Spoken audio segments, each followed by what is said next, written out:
dear beloved, Boss Mike Cervera.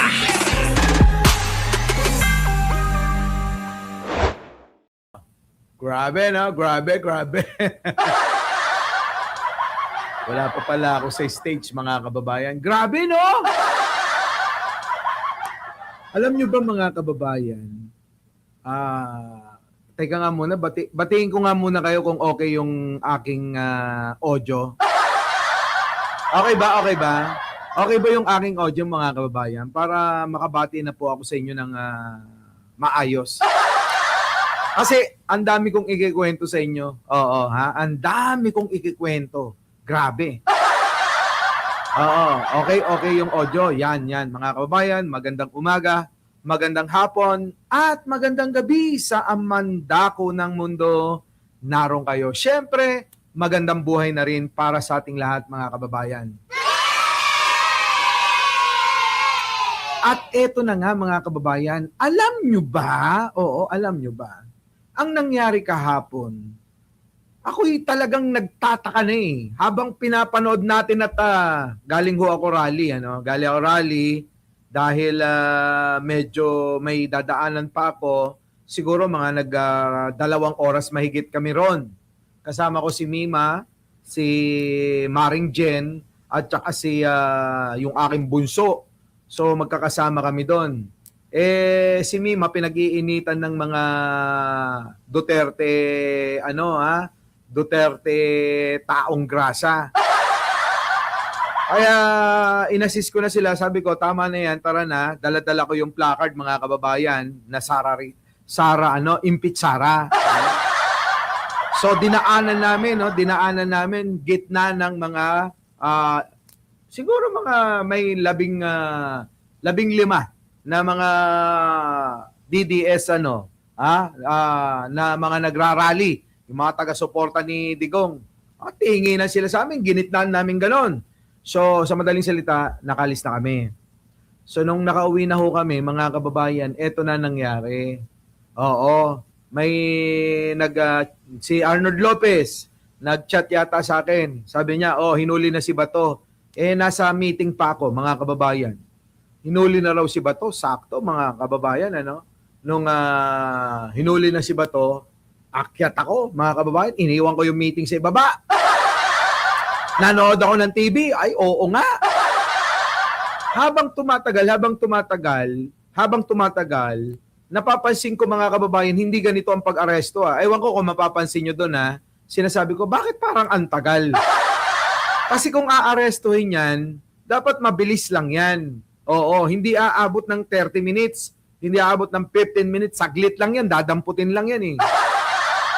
So nagduda na ako, mamaya-maya, habang naka-live tayo, may nag-pop up na pansinin nyo yung live natin na kagabi. May nag-pop up doon na stage. Sa na nagsabi sa akin, hindi ko nababanggitin kung sino yon, Sabi niya, parang sinasabi niya na, bro, moro-moro ang nangyayari. Moro-moro daw. Kaya tinigil ko yung live. Ano nyo ba yun? Na pansin nyo? Bigla akong tinigil yung live. Nag-pop up, mga kababayan eh. Oo, bro, moro-moro lang yung nangyayari. Napaisip ako bigla, mga kababayan. Kaya sabi ko, babay na.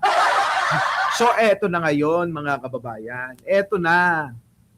Nako, Diyos ko po, tama nga, mga kababayan. Kaya pala ang tagal-tagal na hindi makita-kita si Bato, hindi mahuli-huli si Bato. Kasi nga po, mga kababayan, paandar lang nila.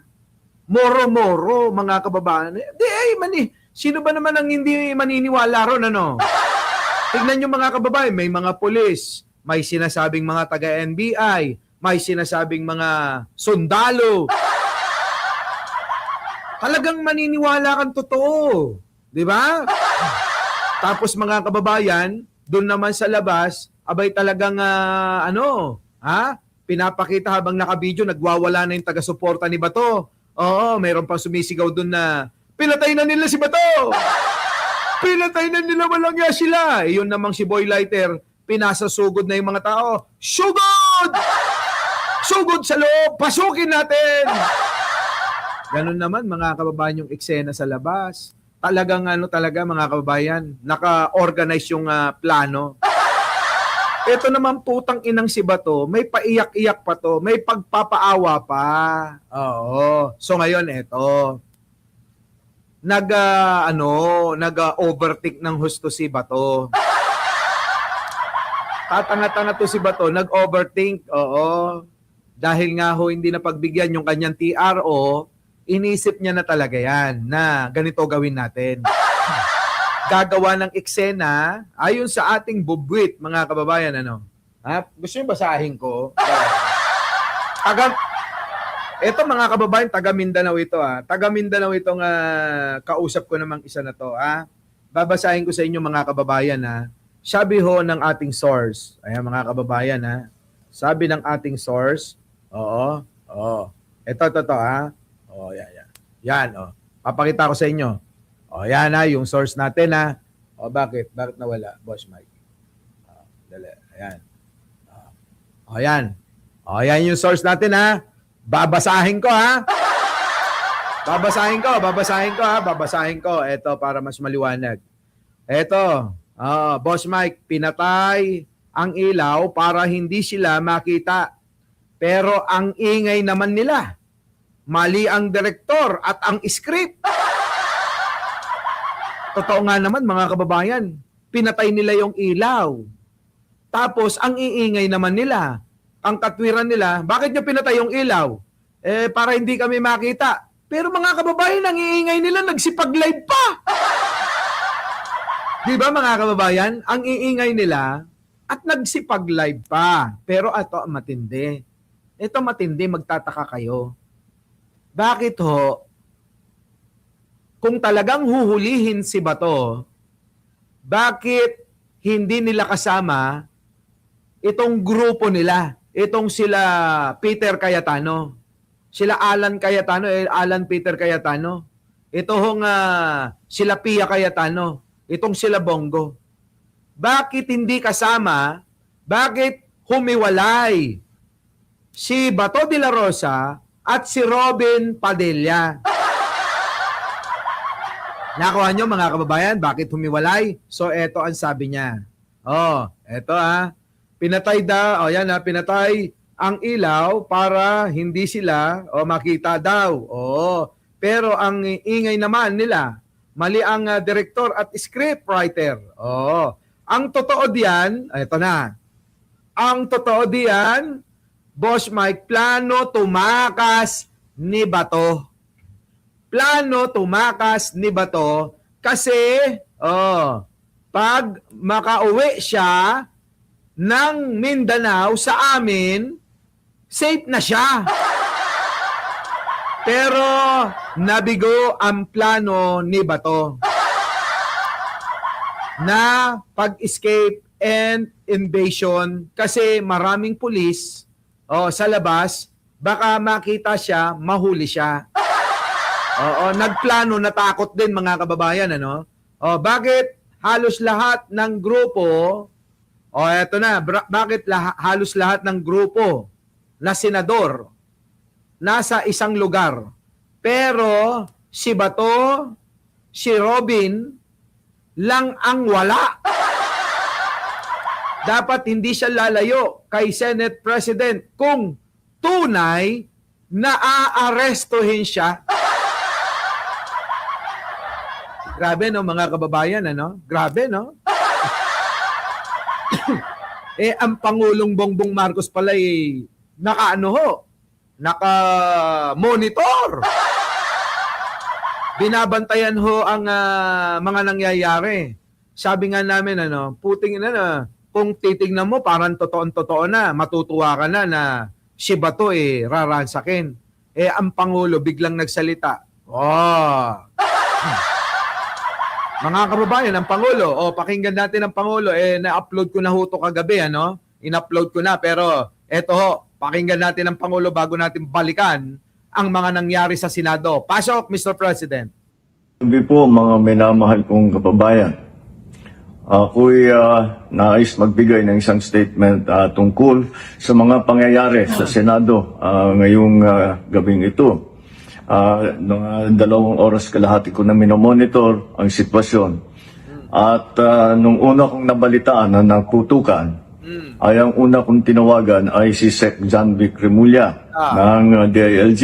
At tinanong ko, magpa-report ka sa mga pulis na nandun na kung may nangyari, kung meron silang ginawa. At tapos ang sunod na tawag ko naman ay sa NBI. At tinanong ko sa mga NBI at kay Director Matibag, kayo ba ay pumasok sa Senado? Sabi niya, wala kang instruction. Ang sabi sa akin, wala kang instruction, sir. Kaya ba't namin gagawin yun? Kaya masasabi ko sa ating mga kababayan, yung nakikita po ninyo na naka-uniforme sa loob, sa mga sa news, ang mga naka-uniforme doon, dalawang klase. Yung PNP, police, na naka-duty sa Senado. Yan, mga naka-duty Dalawang klase pala yan. Yung police na naka-duty sa Senado, yung isa. Naandun sila para bantayan ng Senado, para mag-crowd control, para mag-secure ang Senado. Yung isa pang may hawak na naka-uniforme ay yung Marines, may Marine Detachment na nandun talaga sa Senado, tiga dun sila. Tiga dun lahat, mga kababayan. Yung mga nakita nating mga sundalo, polis, mga ganon, taga dun pala. Tuloy. Ang pagtrabaho din nila is secure ang Senado at magbigay ng yung nakikita ninyong honor guard. Yan lang ang sundalo o pulis na nasa loob, tiga doon ang nandun. Yung isa pang nakita ninyong grupo na kasibilyan at may hawak na mga mahaba, mga usayon, yun naman sa Sergeant at Arms ng Senado. So lahat ng nakikita ninyong naka-uniforme o armado ay nandun, ay tiga doon. Nandun. Ibig sabihin, mga kababayan ni Pangulong Bongbong Marcos, lahat pala nung nakita natin, kita nyo hindi natin alam hindi natin alam to lahat. Pero mga kababayan, kung mapapansin nyo nga, yung mga pulis na yan, biglang mga naka-full battle gear, mga naka-uniforme, yung ibang mga kababayan, naka-civilian pero may mahahabang baril. Di ba? Parang, wait lang. Bakit parang may mali? Habang pinapanood natin yon at talagang tuwan-tuwa tayo na mukhang madadali na si Bato, nagtaka na ako bakit ang tagal. Buti na lang mga kababayan, yung mga kaibigan natin na nagmo-monitor sa malayong kaharian,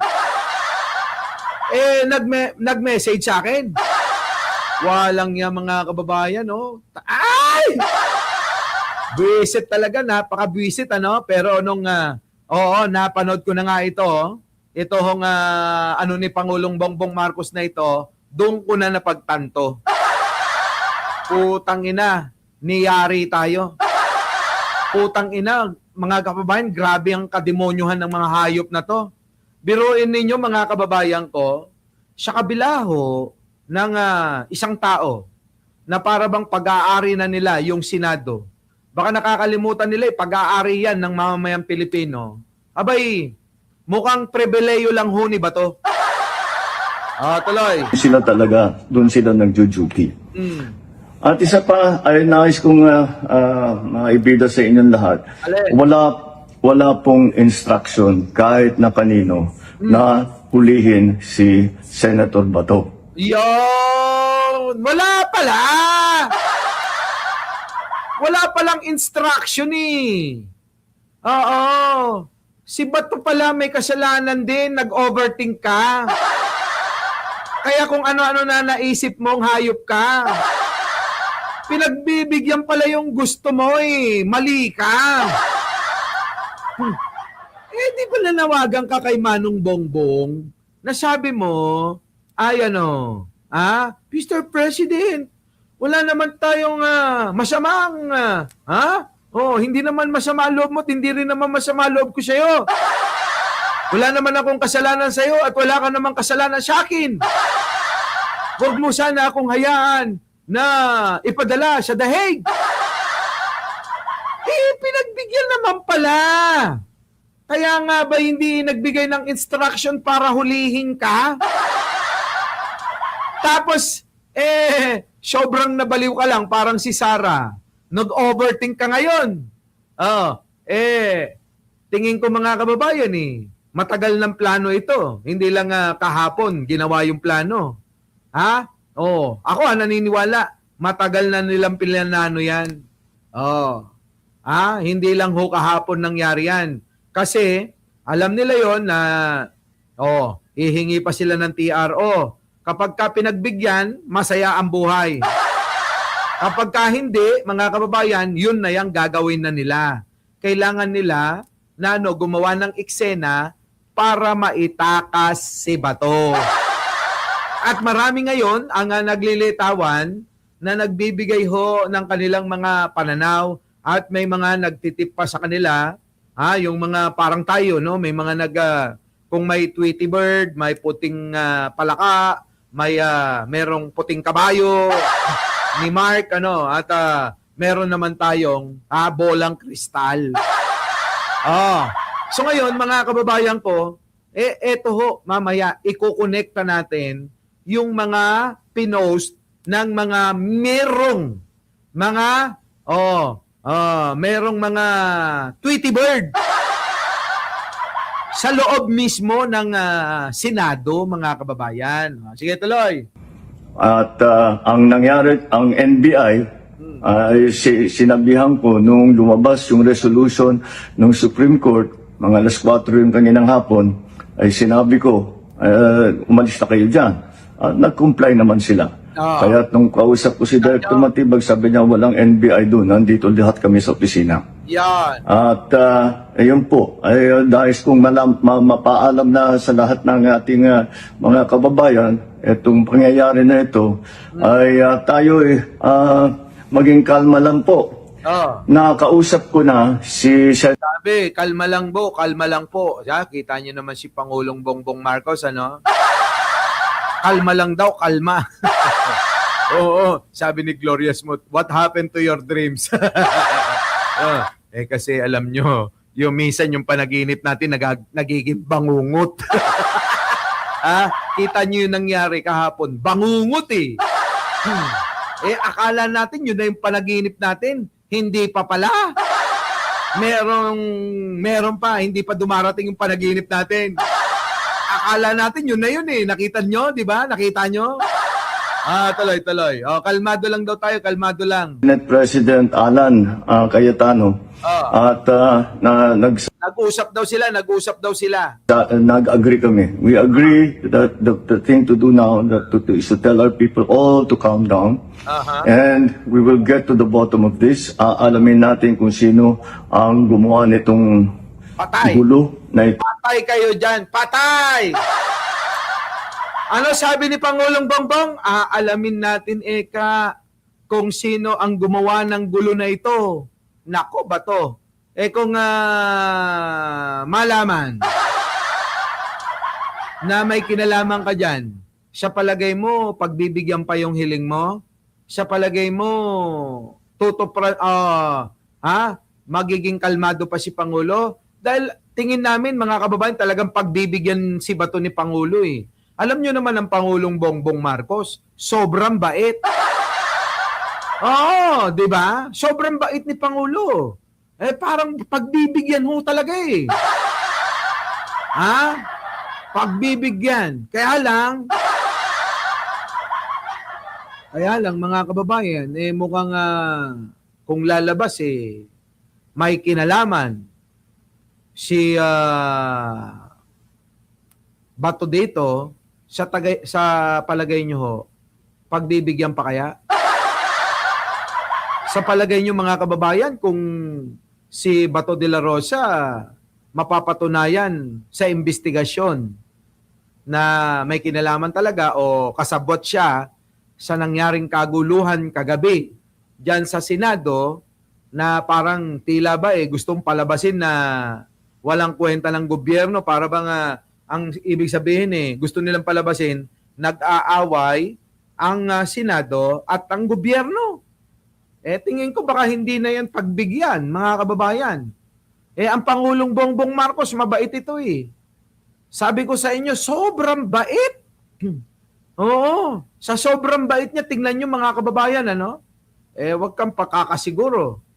Bato, ang utak ni Pangulong Bongbong, hindi rin yan matatawaran. Mabait kung siya mabait, pero masamang magalit. Diba? Mabait kung mabait, mga kababayan, pero napakasamang magalit. Tuloy. Ito ba ay talagang nagka-inkwentro lang o ito ba ay may kasama sa mga distab o nagsusimula ng gulo? Kailangan po natin malaman yan. Kaya mag-iimbestiga sabay ang Senado at saka ang PNP tungkol dito. Patay. So mag-iimbestiga ho ang PNP at ang Senado sabay. Nako! Diba? Masasabi ko lang at para hindi po mag-alala ang taong bayan, Yan. hindi po gobyerno ang gumawa nito. Nako! Dito na mga kababayan, talagang ako'y naano na. Nung sinabi ni Pangulo na hindi gobyerno ang gumawa nito, so anong iisipin nyo? Hindi pala gobyerno ang gumawa nito, sabi ni Pangulo.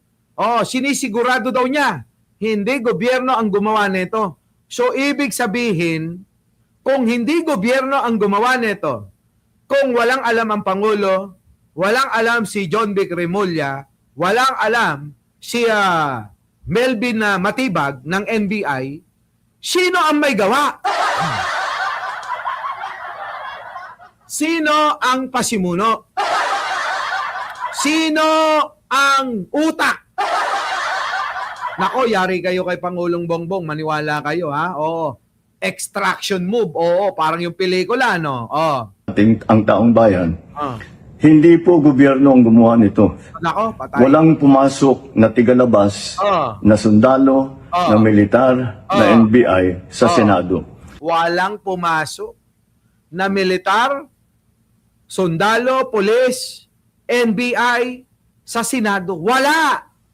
Yung mga nando doon, liliwanagin lang natin, yung po yung mga taga doon na mismo na mga nagbabantay. Yun na po sila yun. Sila na po yun. Walang galing sa labas. Naku, grabe mga kababayan, ano? Matindi. Talagang, ako, ninenervyos din eh. Baka mamaya, ibintang na naman nila kay Ninong Martin eh. Di ba, no?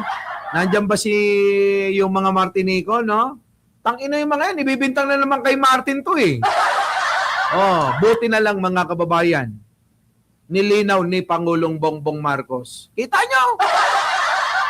Kita nyo mga Martinico Baka akala nyo puro Martin lang ako. Hindi.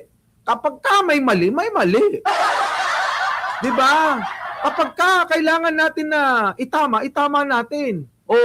Baka isipin ng mga iba dyan, may kinalaman si Martin. Wala!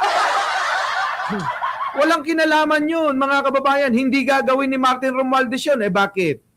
Ang ano lang naman, goal lang naman, ma-impeach si Sara eh. Nagawa na ho sa kamera eh. Di ba, no? Kaya okay na yun. Kaya malabong madamay si Congressman Martin dyan. Mr. President, ulitin mo na talagang walang kinalaman ng gobyerno. Hindi po mag-alala ang taong bayan.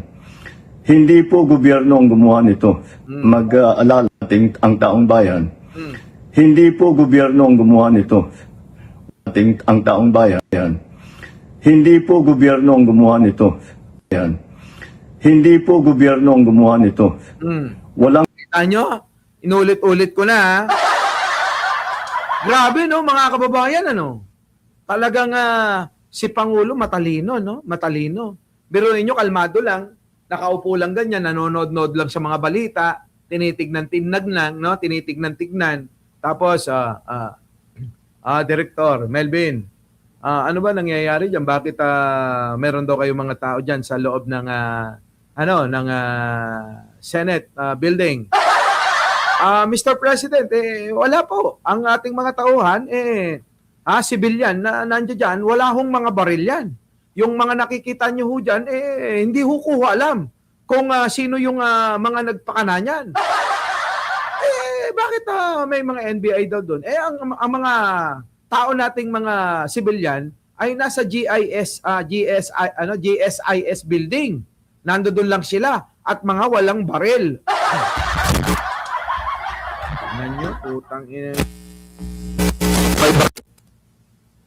Naiinis talaga ako kay Batoy. Yan. Naiinis ako kay Batoy. Gusto kong batuhin na itong mic kong palyado eh. Diba? Walang baril. Wala! Tapos, tawag siya kay John Vic. Okay pa ba? Okay pa ba yung audio natin? Okay pa ba? Okay na. Sabi, mga kababayan, John Vic, ano ba nangyayari sa mga pulis doon? Bakit may mga pulis? Sabi ni John Vic, wala po kong alam dyan, sir. Putang ina, lagi ka namang wala eh. John Vic, bakit may mga pulis tayong nakikita doon? Hindi ko pa alam, sir. Putang ina mo, John Vic. Lagi ka na lang walang alam. Ayun, nagpunta si John Vic. Sabi, sir, anong gagawin ko, sir? Tayo lang yan. Tatanungin pa niya kay Pangulong Bongbong, sir, anong gagawin ko, sir? Ang edi pumunta ka na, di ba? Pumunta ka na ron. Booking na. Nabuking na nga ni... Grabe, no? Ang tindi nung mga, nila, nung mga paandar nila, eh. Eto na ngayon, mga kababayan. Tuloy natin. Kung pumasok na tigalabas na sundalo, hindi po mag-alala ang taong bayan. Hindi po gobyerno ang gumawa nito. Walang pumasok na tigalabas na sundalo, na militar, na NBI sa Senado. Yan maliwanag. Hindi po gobyerno ang may gawa nito. Chris Mendoza, thank you naman. Pacubits, thank you. Sabi ni Pangulo, hindi gobyerno ang may gawa nito. Walang pumasok na pulis, sundalo, etc., mga kababayan, na galing sa labas. Hindi po natin alam kung sino yun na sumubok na pumasok at saka dahil doon ay nagkaputukan. Yan. Hindi daw alam, mga kababayan, kung saan galing yun. Kaya dahil daw doon, nagkaputukan.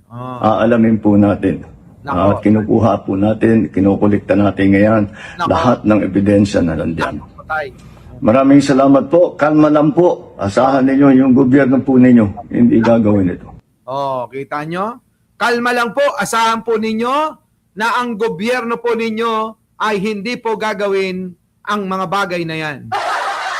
Kaya, lagot ka na ba to? Nako! Mukhang ikaw talagang pinapahamak mo na yung sarili mo, ha? So mga kababayan, saan nga ba nag-umpisa ang lahat ng ito? Nag-umpisa po ito, mga kababayan, nung naglabas ang Korte Suprema na hindi ho pinagbigyan o hindi nagbigay ng Temporary Restraining Order o TRO ang Korte Suprema pabor kay Bato.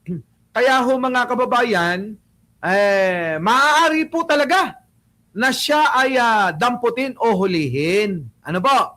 Ngayon, mga kababayan, ang plano pala ni Pangulong Bongbong ay hindi siya hayaan.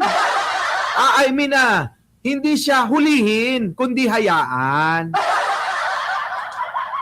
So yun po yung gusto ng Pangulo. Kaya nagtataka, bakit maraming mga pulis? So eto na, mga kababayan. Ayon sa Tweety Bird, sino to? Ni Montulpo. Ayan, mga kababayan ko.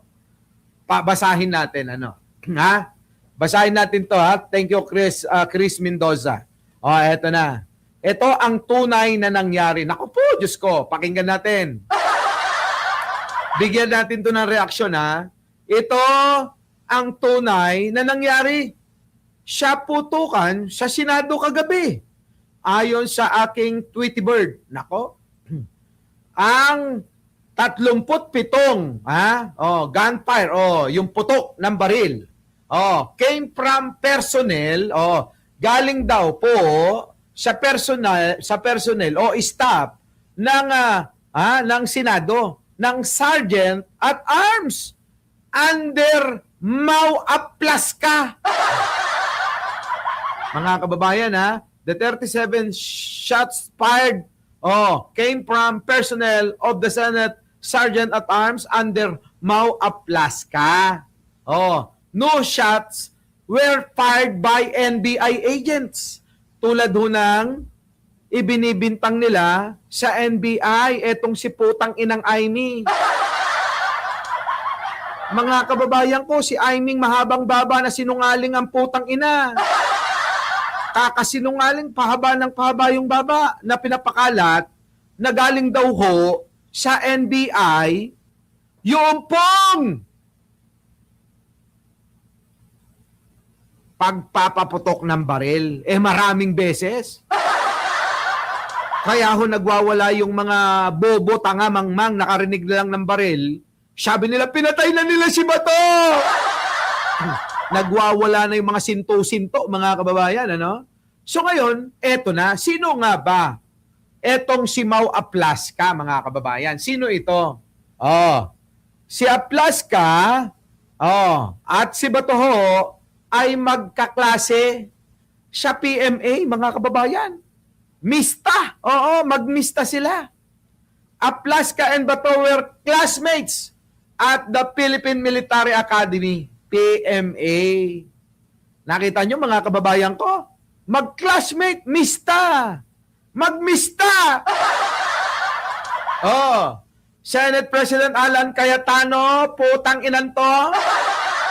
And of course, fugitive of justice. Bato, kalbo, putang inang Bato. Stage the commotion, putang ina. Kita nyo, mga kababayan ko? Talagang sinasabi, mga kababayan, kasangkot si Alan Cayetano na ito'y gawing moro-moro. Nakuha nyo, mga kababayan, Nakuha nyo? Kaso halatang halata kasi. Halatang halata na Nung una, medyo hindi mo pa mapansin, no?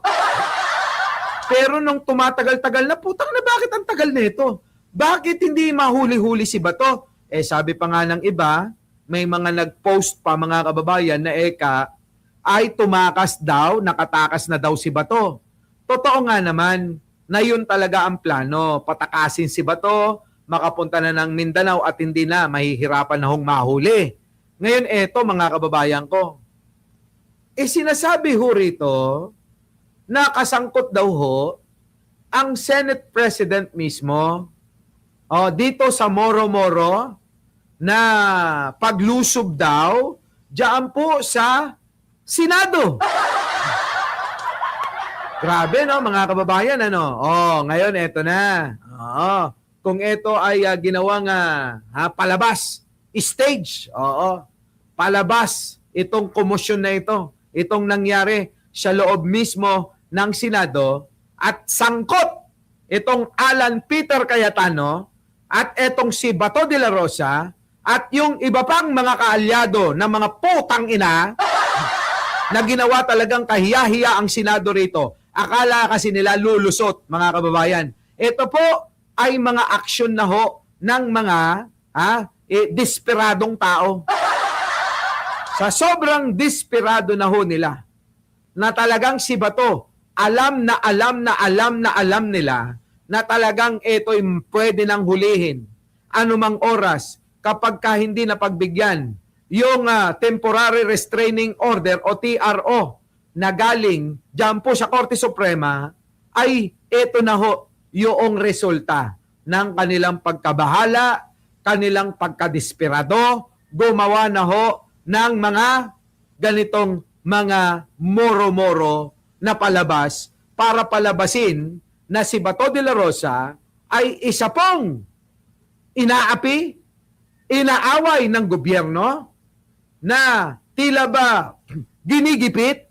Mga kababayan, yan po yung gustong palabasin sa lahat ng maraming tao. Ngayon ang tanong, sa palagay nyo, sa inyong pangunawa, yung po bang gumagawa ng mga ganyang bagay dapat na pinapanigan? Sige nga ho mga kababayan, kung kayo ay nasa matitinong kaisipan, kung kayo ay nasa matinong pag-iisip, yung mga ganitong gawain po ba ay dapat natin na ito yung pinapanigan at kinakampihan na isinasaalang-alang ang kapakanan ng maraming tao, isinasaalang-alang ang integridad ng Senado? Ay mga kababayan, kayo ho ang salita at kailangan ko ho yung opinion nyo dyan. Di ba mga kababayan, ano? Ha? Ano? Kayo. Sa mga pumapanig sa mga ganyang mga gawain, mga kababayan, ay parang pagpanig na rin para konsintihin ang kasinungalingan.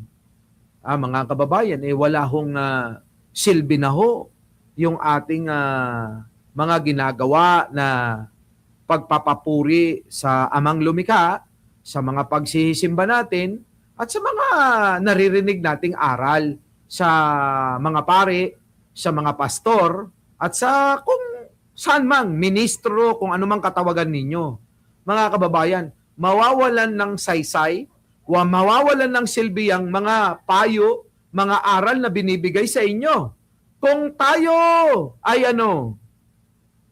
magpapaniwalat, kukonsinti at papabor at papanig sa mga ganyang gawain na talaga naman ho sa mataman ng tao ay hindi na ho kaaya-aya at hindi na po makatarungan. Tama? Yun mga kababayan ko. Ano sabi rito? They wanted to gain public sympathy and call on the stupid. O, kita nyo? Tangina, mga kababayan, tinawag na naman na stupid. They wanted to gain public sympathy and call on the stupid DDS to gather outside the Senate. O, kita nyo? Gusto magtawag, di ba? Ganyan ang ginawa ng mga putang inang yan. Nagsisipag live habang nasa daw sila, invasion. Nasa pinasok daw sila. Talagang mga kababayan sila full force na ho yung ginawa nilang ito. Ano pa sabi rito? They wanted to gain public sympathy and call on the stupid, bobo, tanga, mga mangmang na mga DDS to gather outside the Senate. Ayaw rin ni Cayetano na matuloy ang impeachment ni BP Sara. Kaya gumawa siya ng senaryo ayon sa aking Tweety Bird. Dalawa ang purpose, mga kababayan. Di ba? Oo, kaya nga sabay-sabay silang nag-live Panawagan nyo. Kita nyo? Dalawa ang purpose. Mapatakas si Bato at hindi po matuloy ang impeachment labang kay Sara putang inang Duterte. Nasusundan nyo po ba ako? Ayan basta. Ito at pinakagusto kong linya. Putang ina, ito pinakagusto kong linya, mga kababayan, Ito ang gusto kong linya. Sabi sa bandang ibaba, basta bading, madrama. Putang ina. Tao pa ko